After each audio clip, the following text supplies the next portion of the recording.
Perkenalkan, nama saya Faris Milita Kotorop. Pada kali ini saya akan membahas tentang perdagangan orang. Jadi menurut protokol Palermo tahun 2000, perdagangan orang atau human trafficking adalah perekrutan, pengangkutan, pemindahan, penampungan atau penerimaan orang dengan ancaman atau penggunaan kekerasan, bentuk-bentuk lain dari pemaksaan, penculikan, penipuan, penyalahgunaan kekuasaan atau posisi rentan, atau pemberian atau penerimaan pembayaran atau keuntungan untuk memperoleh persetujuan dari orang yang memiliki kendali atas orang lain untuk tujuan eksploitasi.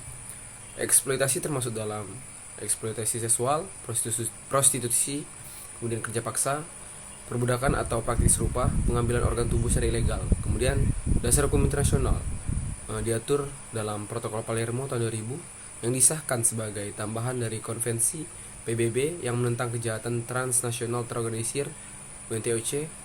Kemudian negara-negara anggota diwajibkan untuk mengkriminalisasi perdagangan orang, fokus pada pencegahan, perlindungan korban, dan kerjasama antar negara.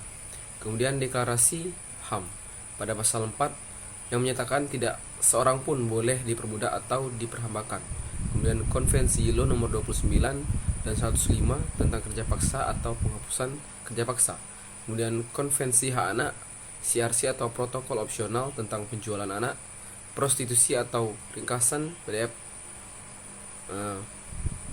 Kemudian sumber dan tujuan perdagangan orang.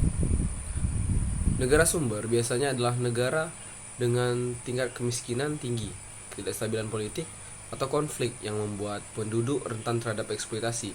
Negara tujuan, negara-negara dengan perekonomian lebih maju atau memiliki permintaan tinggi akan tenaga kerja murah atau industri yang mengendalikan eksploitasi seksual dan kerja paksa. Kemudian tantangan dalam mengatasi perdagangan orang yaitu karena adanya keterbatasan sumber daya.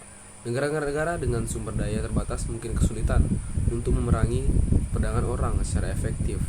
Kemudian adanya korupsi yang dalam beberapa kasus pejabat negara atau pihak berwenang justru terlibat dalam jaringan perdagangan orang atau tidak cukup mendukung upaya untuk memerangi masalah ini.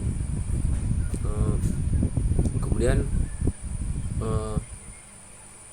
contoh kasus yang saya ambil dalam kasus ini yaitu adanya perdagangan orang yang melibatkan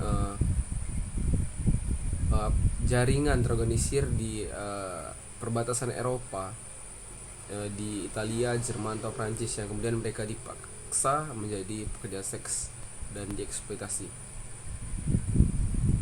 Demikian terkait tentang penjelasan dari materi yang saya berikan. Terima kasih.